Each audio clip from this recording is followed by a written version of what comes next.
Sadarilah saudara-saudara, di pekan suci ini ternyata ada sebuah kesadaran, ternyata jelek-jelek begini, lemah-lemah begini, aku selalu diandalkan oleh Allah.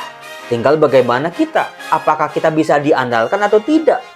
Salam damai sejahtera saudara-saudara terkasih pencinta firman Tuhan. Berjumpa kembali dengan Bible Learning with Father Joseph. Saudara-saudara, bagaimana kabar Anda hari ini?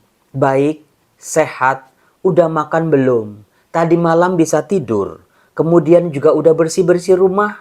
Udah mempersiapkan hati kita menyambut hari suci, Paskah dan kebangkitan Tuhan?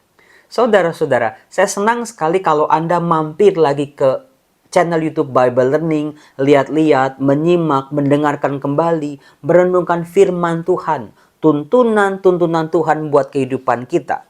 Saya sangat berharap doa-doa saya semoga hidup umat beriman semakin memiliki keteraturan.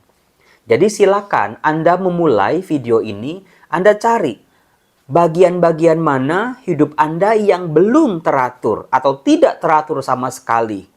Banyak Romo, misalnya jam makan. Itu saya kalau makan suka-suka Romo. Kalau lagi lapar aja, kalau lagi maunya saja. Kemudian juga jam tidur, jam istirahat, suka-suka Romo. Nonton drama Korea sampai malam gitu. Lalu paginya harus bangun lagi. Kemudian juga kebersihan-kebersihan, mandi suka-suka, gosok gigi suka-suka. Saudara-saudara, apakah Anda tahu bahwa Allah ketika menciptakan seluruh alam semesta, termasuk kita manusia, Allah mengubah apa yang tidak teratur, yang disebut chaos atau bahasa Ibraninya tohu wavohu, acak-acakan, amburadul. Nah, ketika menciptakan, Allah menata apa yang tidak teratur itu menjadi teratur. Allah menempatkan benda-benda cahaya di tempatnya masing-masing. Allah menempatkan makhluk-makhluk hidup di tempatnya masing-masing. Allah mengatur musim-musimnya. Ada musim kering, ada musim hujan. Semuanya sudah tertata dengan rapi. Jangan biarkan saudara-saudara karena kemajuan alam, global warming, kesibukan kita, apa yang tadinya teratur menjadi amburadul. Semakin jauhlah kita dari yang diharapkan oleh Sang Pencipta. Maka dari itu saudara-saudara, kalau makan harus teratur, tidur harus teratur. Demikian juga dengan hidup doa. Baca firman Tuhan pun harus teratur. Bukan sesuai mood saya Romo. Kalau lagi senang saya baca. Kalau nggak senang ya nggak mau baca. Jangan. Itu namanya ketidakteraturan. Nah saudara-saudara, mulailah kita menata kehidupan kita. Tetapi kalau kita tidak tahu bagaimana menatanya, seharusnya bagaimana sih Romo? Misalnya saudara-saudara, silakan Anda lihat di kiri kanan Anda saat ini. Entah di rumah, entah di jalan, entah di sekitar Anda. Coba lihat barang-barang yang Anda beli yang tidak terpakai sama sekali. Banyak Romo. Itu tuh beli kipas angin tuh waktu promo. Nggak butuh sih Romo, tapi beli juga karena sale misalnya. Ada banyak barang-barang rumah tangga yang tidak dipakai tapi Anda beli. Saudara-saudara, kira-kira apakah misalnya suami Anda, istri Anda, atau anak Anda ketika melihat itu, apakah nggak kecewa? Mami beli panci terus banyak banget, masak juga nggak pernah. Itu dia. Saudara-saudara, kalau sebuah benda diciptakan, pasti punya tujuannya. Nah, demikian juga dengan Allah. Ketika menciptakan kita, masing-masing dari kita, pasti Allah punya tujuan. Nah, tujuan itulah yang bisa menjadi arah buat kita. Allah menciptakan kita dengan tujuan tertentu, dengan misi tertentu, dengan tugas-tugas tertentu. Maka selama kita hidup, selagi masih ada waktu, mari kita berjuang untuk menyelesaikan tugas-tugas dari Allah itu. Bagaimana caranya Romo? Kita dibantu oleh seorang tokoh dalam perjanjian lama. Tokoh ini luar biasa. Dia dipanggil oleh Allah. Bukan saat dewasa, tapi sejak dalam kandungan ibunya. Dia sudah ditetapkan oleh Allah dengan tugas-tugas tertentu. Dan kita akan melihat bagaimana pribadi ini dengan setia menjalani tugas itu. Dia tahu, dia sadar Tuhan menciptakan dia dengan perutusan tertentu. Dan dalam kehidupannya dia mencoba menjalani tugas itu. Apakah mudah? Apakah gampang? Apakah semudah membalikan telapak tangan? Ternyata ya tidak. Nama tokoh ini yaitu Yesaya. Yesaya adalah seorang nabi yang dipanggil oleh Tuhan untuk mempertobatkan orang-orang Israel, untuk mewartakan karya keselamatan bagi orang-orang Israel, untuk menjadi terang bagi bangsa-bangsa. Tugasnya nggak kawe-kawe, tugasnya nggak main-main, tugasnya berat. Apakah Yesaya berhasil, saudara-saudara, menjalankan tugasnya? Ternyata dalam kitab Yesaya kita bisa melihat tantangan demi tantangan, cobaan demi cobaan, kesulitan-kesulitan yang dihadapi oleh Nabi Yesaya untuk menyelesaikan tugas-tugasnya dari Tuhan. Berhadapan dengan penolakan bangsanya, dia dimusuhi, bahkan dia disiksa, bahkan dia dijauhi, dia ditentang, dia diprotes, dia difitnah oleh orang-orang sebangsanya. Apa yang dilakukan oleh Yesaya? Apa yang menjadi kekuatannya? Apa yang menjadi kesadarannya sampai dia menyelesaikan tugasnya sampai akhir? Ternyata saudara-saudara, buat Allah itu bukan soal apakah kita berhasil atau tidak berhasil, tetapi apakah dalam menjalankan tugas itu kita setia dan taat.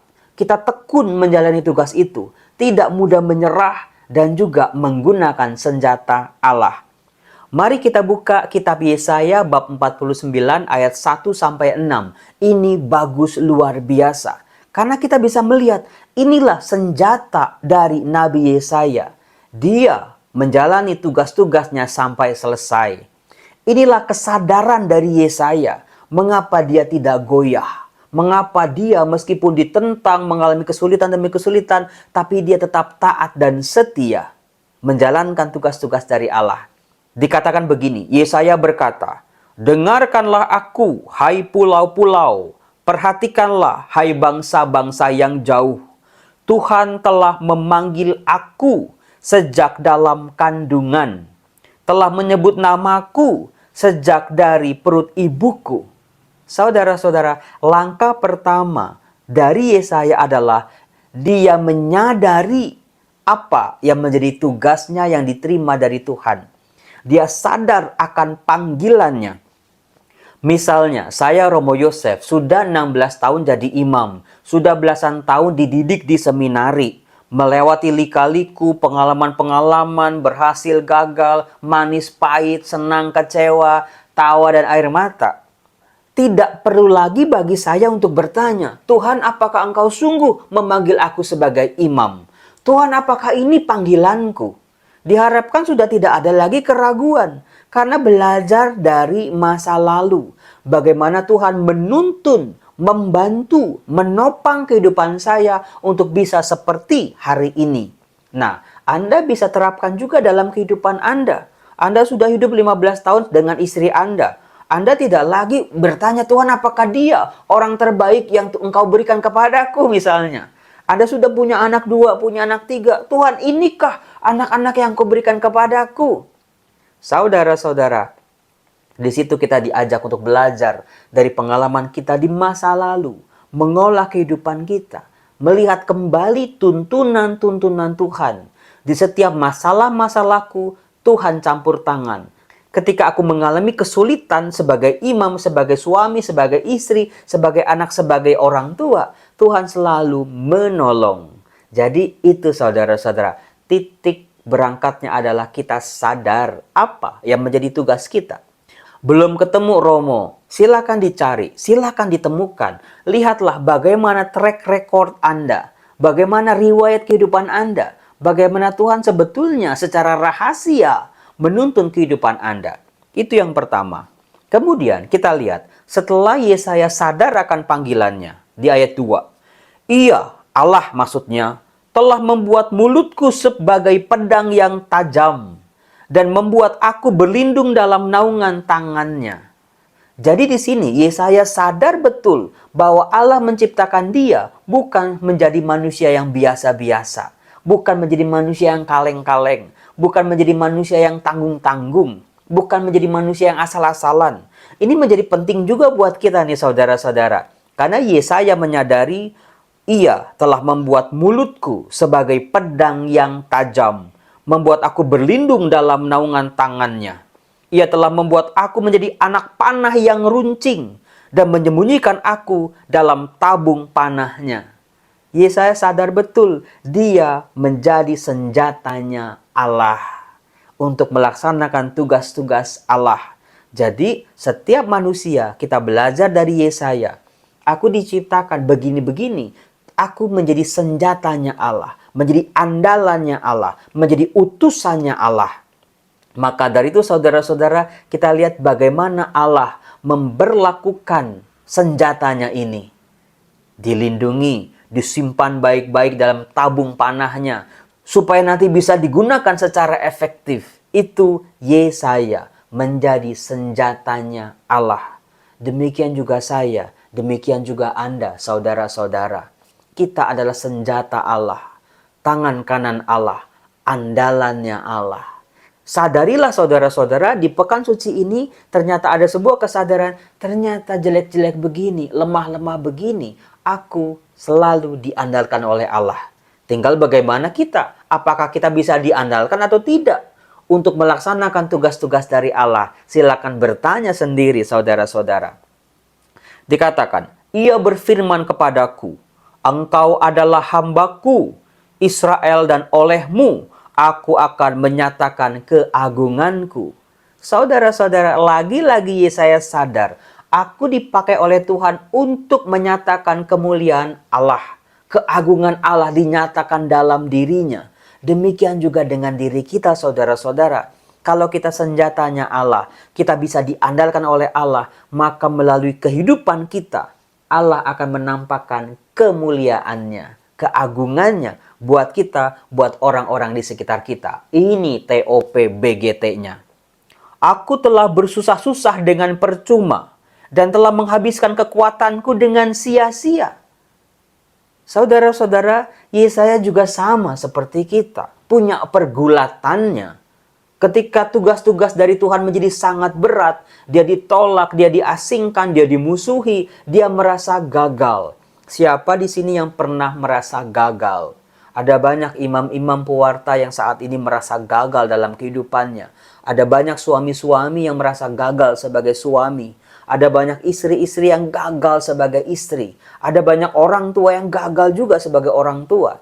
Ada banyak anak-anak yang juga merasa gagal sebagai anak terhadap orang tuanya. Sama seperti Yesaya.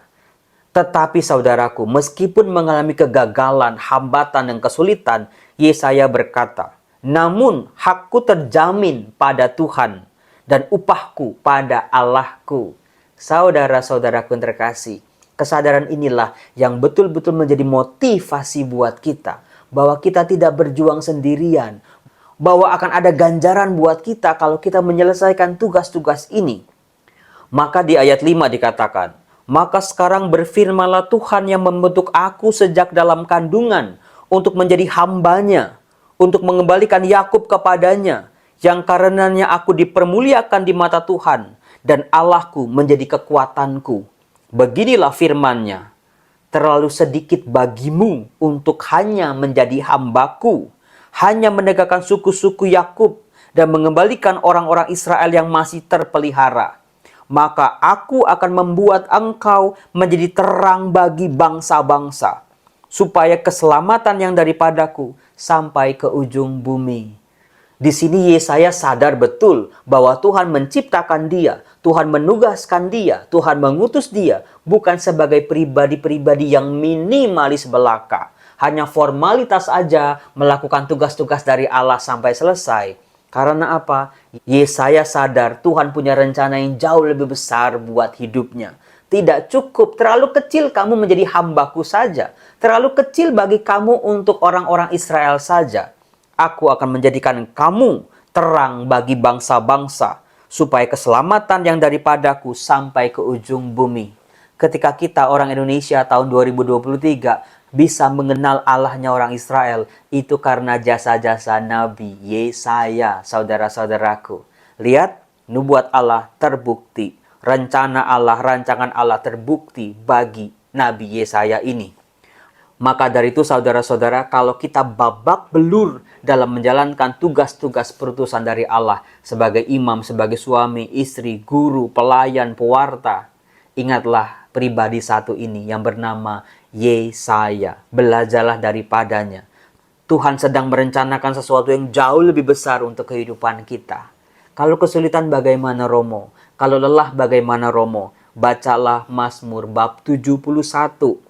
Di situ pemazmur memohon kepada Allah, "Padamu Tuhan aku berlindung, jangan sekali-kali aku mendapat malu. Lepaskan dan luputkanlah aku oleh karena keadilan-Mu.